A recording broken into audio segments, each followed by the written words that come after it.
सभी को जय मसीह की। सुबह के मेला में परमेश्वर आप सबको बहुत अच्छे आशीष करें। हम लोग परमेश्वर के वचन ध्यान करेंगे। हमारे बीच में आज ब्रदर राम सिंह है और परमेश्वर के वचन को बांटेंगे। मैं इस समय कभी ब्रदर राम सिंह को देना चाहता हूँ। सर।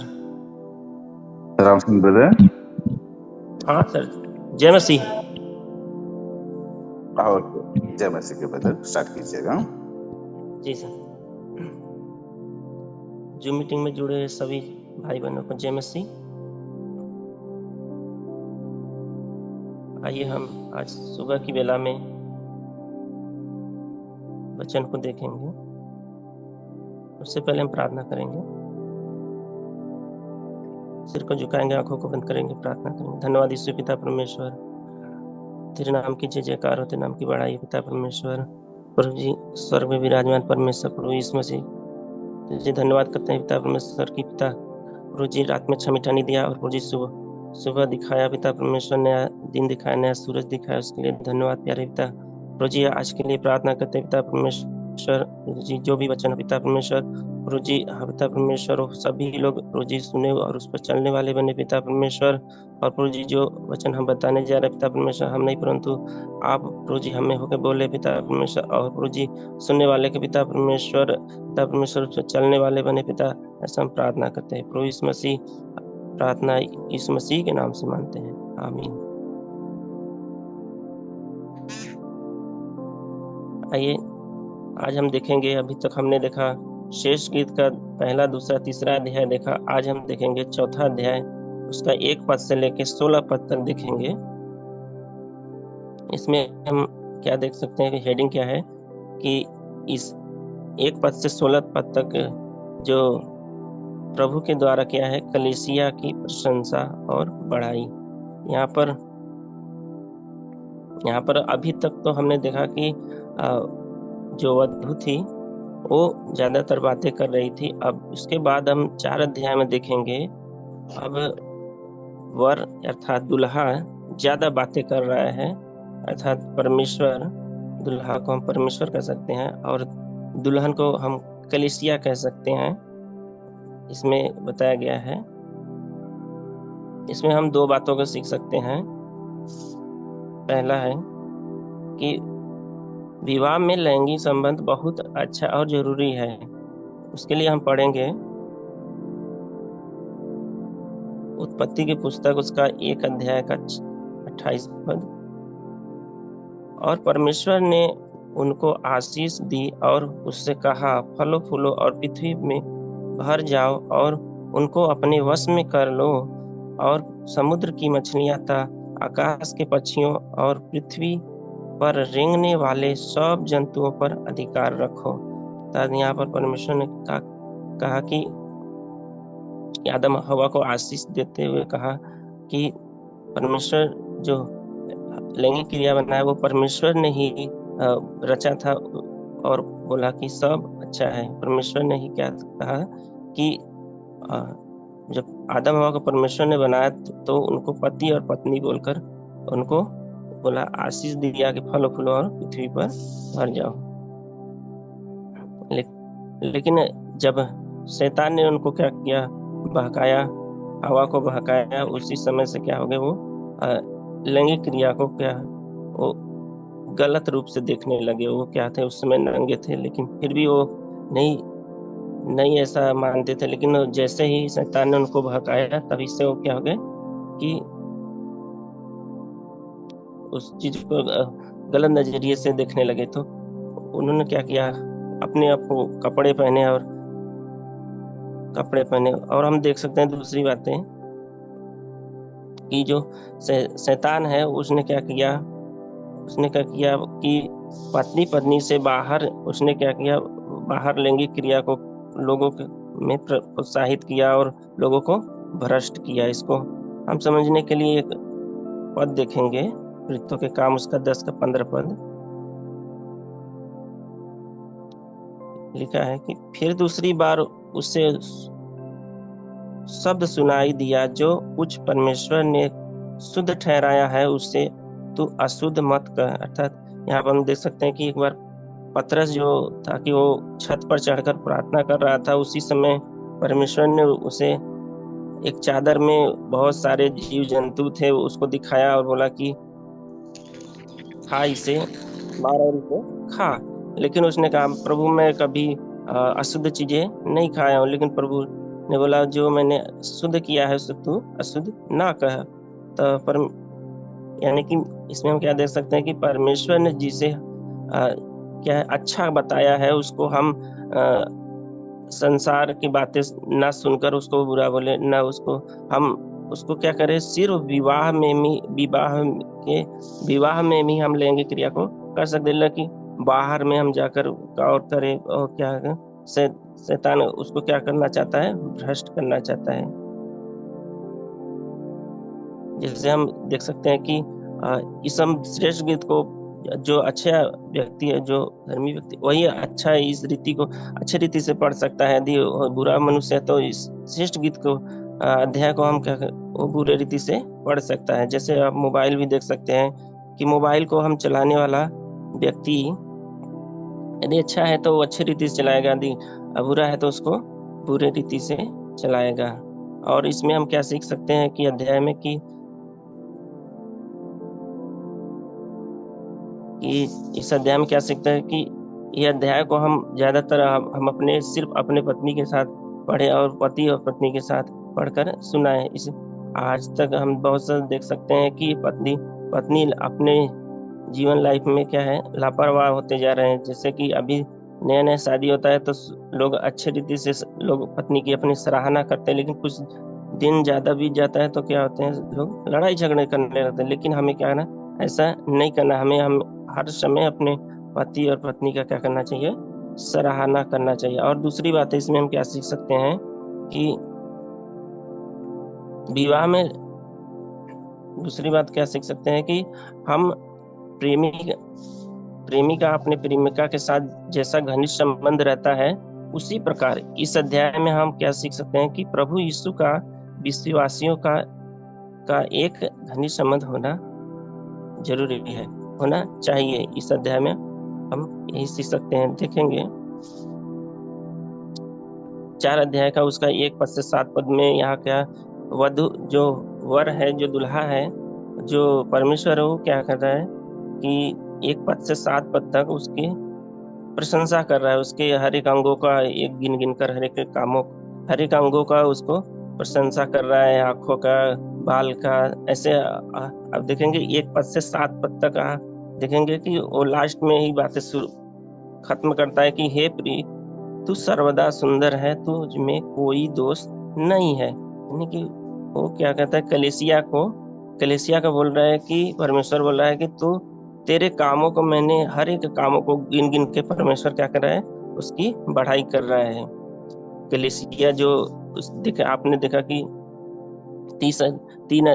1 अध्याय से लेकर 3 अध्याय तक अभी हमने देखा कि वधु ज्यादा बातें कर रही थी, वो प्रभु को ढूंढ रही थी, इस रीति से ढूंढ रही थी, और जब उसको पा लिया तो उसको छोड़ना नहीं चाहा। उसके लगन को परमेश्वर देखकर बोल रहा है कि कलेसिया के हर एक कामों को, उसके लगन को देखकर उसको कह रहा है कि तू सुंदर है, तुझ में कोई दोष नहीं है। उसको बढ़ाई करते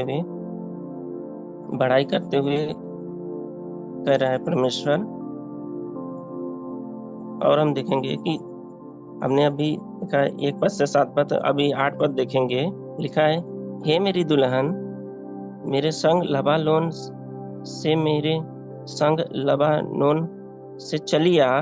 तू अमाना की चोटी पर से, सनीर और हरमोन की चोटी पर से, सिंहों की गुफाओं से, चीतों के पहाड़ों पर से दृष्टि कर। यहाँ पर हम क्या देख सकते हैं कि परमेश्वर क्या कर रहा है, कलीसिया को बुला रहा है कि तू मेरे साथ क्या चल, पहाड़ों पर से दृष्टि कर। यानी कि तू मेरे साथ क्या है, स्वर्गीय स्थानों पर चल। कलीसिया को बोल रहा है, आमंत्रित कर रहा है परमेश्वर, और बोल रहा है कि तू मेरे साथ स्वर्गीय स्थानों पर चल। पृथ्वी पर से तुझे ये सब बातें क्या है न देख, बल्कि हमारे साथ होकर, हमें होकर तू हमारे साथ तू देख। तो ये क्या है, पृथ्वी की सारी बातें क्या हो गए, छोटी मालूम पड़ेगी तुझे, छोटी मालूम पड़ेगी, मामूली मालूम पड़ेगी। और तू वो संसार के हर एक जो दुष्टता के काम में है, सब पे तू क्या है, शैतान के सारे बुरी शक्तियों पर तू क्या है, जय पाएगी, जय पाएगी। और तू मेरे साथ हो ले। और परमेश्वर इसमें क्या कर रहा है कि ज्यादा बातें कर रहा है परमेश्वर, और वधु इसमें क्या हो रही है, आत्मिकता में बढ़ रही है, और प्रभु के साथ वो क्या है, प्रभु के साथ वो मिल रही है, और प्रभु के साथ हो रही है, और वो आत्मिकता में बढ़ती जा रही है। और प्रभु कहता है कि तू मेरे साथ हो ले, और तू शैतान के सारी शक्तियों पर जय पाएगी।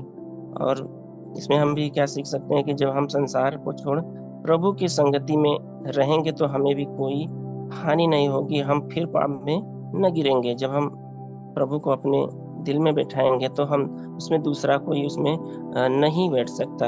और उसके बाद हम अभी तक हमने देखा 4 अध्याय का 1 पद से 7 पद और 8 पद देखा, अभी 9 पद देखेंगे। लिखा है, हे मेरी बहन, हे मेरी दुल्हन, तूने मेरा मन मोह लिया है, तूने अपनी आंखों की एक ही चितवन से और अपने गले के एक ही हीरे से मेरा हृदय मोह लिया है। अर्थात यहाँ पर फिर परमेश्वर बढ़ाई करते हुए कह रहा है कि हे मेरी बहन। यहाँ पर हम देख सकते हैं कि परमेश्वर कलीसिया को बहन बोल रहा है, फिर बोल रहा है दुल्हन बोल रहा है। तो हम इसमें क्या देख सकते हैं कि परमेश्वर, बाइबल में हम देख सकते हैं कि 10 कुमारियों के दृष्टांत में वहां पर भी हम देख सकते हैं कि कलीसिया को दुल्हन बोला गया है, और 10 कुमारियों के दृष्टांत में हम देख सकते हैं। और जब प्रभु यीशु मसीह एक बार वचन सुना रहे थे तो वहां पर भी यीशु मसीह लोगों को बोल रहे थे कि जो परमेश्वर का वचन सुनते हैं वही मेरे भाई और बहन और माता और पिता है, वहां पर हम देख सकते हैं। और यहाँ पर यीशु मसीह कह रहे हैं कि तूने मेरा मन मोह लिया है, हे मेरी बहन, है मेरी दुल्हन, तूने मेरा मन मोह लिया है। कलीसिया को बोल रहा है परमेश्वर, कह रहा है कि तेरे लगन को मैंने देखकर मैं क्या, मेरा हृदय तूने मोह लिया है, तेरे लगन को, तेरे कामों को देखकर। और हम देख सकते हैं कि यहाँ पर जैसे 1 अध्याय से 3 अध्याय तक हमने देखा कि दुल्हन किस तरीके से वर को ढूंढ रही थी और पाया और जाने न दिया। वैसे यहाँ पर हम देख सकते हैं जैसे प्यासा हिरन जल को ढूंढता है, वैसे वो दुल्हन क्या उसको ढूंढ रही थी, वो कलीसिया उसको, अर्थात वो कलीसिया उसको ढूंढ रही थी। और हम देखेंगे 4 का 10 देखेंगे। लिखा है, हे मेरी बहन, हे मेरी दुल्हन, तेरा प्रेम क्या ही मनोहर है, तेरा प्रेम दाख मधु से क्या ही उत्तम है, और तेरे इत्रों का सुगंध 100 प्रकार के मसालों से सुगंधित है। इस पद में हम क्या देख सकते हैं कि कलीसिया का प्रेम, परमेश्वर बोल रहा है कि मनोहर है, और उसके हर एक कामों के वर्णन करते हुए कह रहा है कि तेरा जो लगन है, तेरा जो वफादारी है, तेरा जो समर्पण है, जो बलिदान है, वो क्या है, हर एक प्रकार के दाख मधु और हर एक प्रकार के इत्र से क्या है, बहुमूल्य है, उससे भी क्या है, श्रेष्ठ है, उससे भी श्रेष्ठ है। इसलिए प्रभु कहता है कि कलीसिया कहता है, बढ़ाई करते हुए कहता है कि है तू सब प्रकार के मसालों से सुगंधित है। और हम आगे देखेंगे 4 का 12 से 15 पद तक। इसमें फिर परमेश्वर बढ़ाई करते हुए बोल रहे हैं, कलीसिया की तारीफ करते हुए बोल रहा है कि तू सुंदर है, तू अनार की बारी के समान तुल्य है, तू मेहंदी, जटामासी, दालचीनी, गंधरस, अगर आदि हर एक खुशबू देने वाले जैसा बताया परमेश्वर ने। और कहा, बारिशों का सोता, फूटते जल का कुआं, लबानोन से बहती हुई धाराएं बताता है परमेश्वर। हमने इस 4 अध्याय का 12 पद में देखेंगे क्या लिखा है कि मेरी बहन, मेरी दुल्हन, तू किवाड़ लगाई हुई बारी के समान, किवाड़ बंद किया हुआ सोता और छाप लगाया हुआ झरना है। अर्थात इसमें कह सकते हैं कि परमेश्वर कलीसिया को कहता है कि तू किवाड़ लगाए हुई बारी के समान किवाड़ बंद किया हुआ है, यानी कि वो किवाड़ बंद किया हुआ है कि कोई दूसरा उस बारी में ना आए। लिखा है ना, बारी के समान उस किवाड़ ऐसा तूने लगाया है कि उस बारी में कोई दूसरा कोई आ ना सके और उस बारी को नष्ट ना कर सके। और इसलिए इसलिए उसकी प्रशंसा कर रहा है परमेश्वर कि तूने किवाड़ लगाया है, कि तेरी हम प्रशंसा करते हैं। और बोल रहा है कि तूने अपने ऊपर मसीह की छाप लगाई है, उसके लिए प्रभु उनकी प्रशंसा करते हुए बढ़ाई कर रहे हैं। और उसके बाद हम देखेंगे 4 अध्याय का 16 पद में देखेंगे, लिखा है लास्ट, हे हे उत्तर वायु जाग, और हे दक्षिणी वायु चली आ, मेरी बारी पर बह, जिससे उसकी सुगंध फैले। मेरा प्रेमी अपनी बारी में आए, उसके उत्तम उत्तम फल खाए। यहाँ पर हम देख सकते हैं कि यहाँ पर बोल रहे हैं कि हे उत्तर वायु जाग, हे दक्षिणी वायु चली आ। अर्थात यहाँ पर देख सकते हैं कि यहाँ पर उत्तरी वायु क्या है, दुख तकलीफ को बता रहा है, और दक्षिणी वायु जो है क्या है, आनंद को बता रहे हैं। अर्थात हम कलीसिया बोल रही है कि चाहे हमारे जीवन में चाहे दुख हो चाहे सुख हो, हम हर समय में हमारे जीवन से प्रभु की खुशबू क्या है, फैलती रहे। जीवन से हमेशा निरंतर हमारे जीवन से खुशबू आती रहे, प्रभु की खुशबू आती रहे। हमें निराश नहीं होना, बल्कि हमें क्या है, मगन और आनंद होना है। ये कि मेरे हालात कुछ भी हो, फिर कलीसिया क्या कहती है, मेरे हालात कुछ भी हो, लेकिन मेरे जीवन से परमेश्वर की आराधना, विनती और धन्यवाद निकलती रहेगी। यहाँ पर अब 16 पद में वधु बोल रही है, वधु क्या, दुल्हन बोल रही है कि मेरे जीवन में चाहे दुख आए चाहे सुख आए, मेरे जीवन से हर समय आराधना और धन्यवाद और विनती निकलती रहेगी। इसमें हम भी क्या सीख सकते हैं कि हमारे भी जीवन में चाहे दुख हो चाहे सुख हो, हमें हर समय आनंदित और मगन रहना चाहिए। जैसे कि हम फिलिस्तियों की पत्री में देख सकते हैं 4 पद में देख सकते हैं, रोमियो की पत्री 12 पद में देख सकते हैं, और पहला थिस्सलुनीकियों 5:16 और 18 में भी हम देख सकते हैं कि वचन कहता है कि प्रभु में सदा आनंदित रहो। और हम 16 का वही दूसरा लाइन देखेंगे कि मेरा प्रेमी अपनी बारी में आए और उसके उत्तम उत्तम फल खाए। अर्थात एक बारी क्या है, बारी है मतलब कि इनका कलीसिया जो है, कलीसिया लोगों का क्या है, ये जीवन है। जीवन यानी कि जीवन में कलीसिया कहती है कि प्रभु हमारे जीवन में आए और जीवन से जो आदर महिमा धन्यवाद जैसे फल खाए, प्रभु आए हमारे बारी में आए प्रभु, और वो क्या है, हमारे जीवन में आए। और दुल्हन कहती है दूल्हा से कि मेरे बारी में आओ, और मेरे बारी में जो भी फल है सिर्फ तुम्हारे लिए है, किसी दूसरे के लिए नहीं है, किसी दूसरे के लिए नहीं है। यहाँ बहुत से लोग क्या है ना कि वो, इसमें हम आत्मिक में क्या देखेंगे कि यहाँ बहुत से लोग हैं जो कि यह फल किसी और के लिए नहीं है, लेकिन बहुत से लोग ऐसे जो लोग कि अपनी भलाई के काम जो होते हैं, जो महिमा के काम, भलाई के काम क्या है, लोगों को दूसरों को बता देते हैं। वे प्रभु का फल दूसरों को दे देते हैं, बांटते हैं। वो बलिदानों के काम दूसरों को बताते हैं, और ऐसा बताते हैं जैसे कि सारी महिमा उनको मिल जाए, ढिंढोरा पीट के बताते हैं कि मैंने क्या है, भलाई के काम किए हैं। लेकिन ऐसा न करें। जैसे पति पत्नी में बहुत सारे ऐसे बात होते हैं जो गुप्त बात होते हैं, कि जो तीसरे को नहीं बताते हैं। बस ऐसे बहुत से सारे प्रेम भरी बातें होती है पति पत्नी के बीच में, तो दूसरे को नहीं बताते हैं। उसी प्रकार यहाँ पर भी हमारे जीवन में जो भी बातें हो, हम सिर्फ प्रभु से बताएं। हम क्या करें, प्रभु से बताएं, गुप्त में बताएं, कोई तीसरा को न पता चले।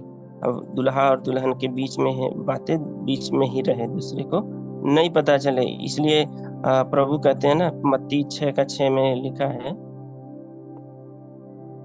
मत्ती 6:6 में लिखा है, परंतु जब तू प्रार्थना करे तो अपनी कोठरी में जा और द्वार बंद कर कि अपने पिता से जो गुप्त में है प्रार्थना कर, तब तेरा पिता जो गुप्त में है देखता है तुझे प्रतिफल देगा।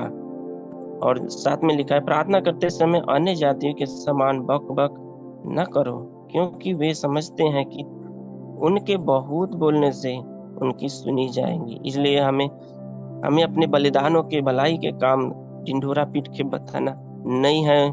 जैसे पति पत्नी अपने बीच में रखते हैं, इससे हमें भी क्या करना है, हमें भी उसको प्रभु और अपने बीच में रखना है। एक और वचन पढ़ के हम खत्म करेंगे। पौलुस से एक बात से डरता है, देखेंगे कि लिखा है दूसरा कुरिन्थियों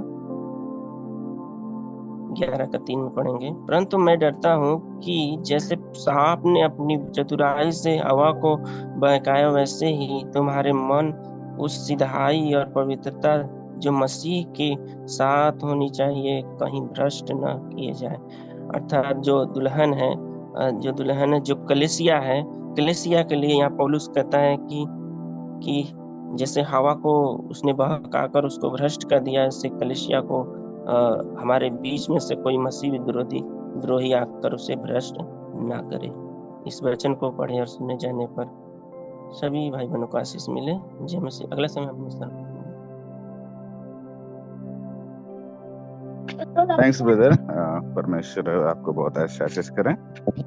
हम आखिर प्रार्थना करेंगे। मैं आग्रह करता हूँ हमारे बीच में कोई एक आखिरी प्रार्थना कीजिएगा।